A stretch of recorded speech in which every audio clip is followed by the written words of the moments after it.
വസന്തം ഇതാ.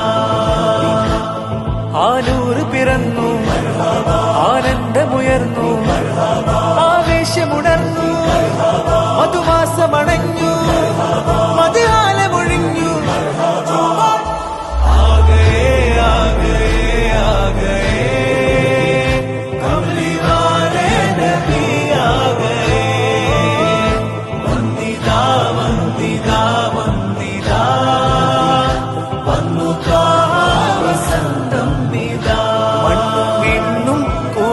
തീർത്ത നാൾ വന്നിതാ, വർണ്ണമാൽ തോരണം നാട് നിറയുന്നതാ.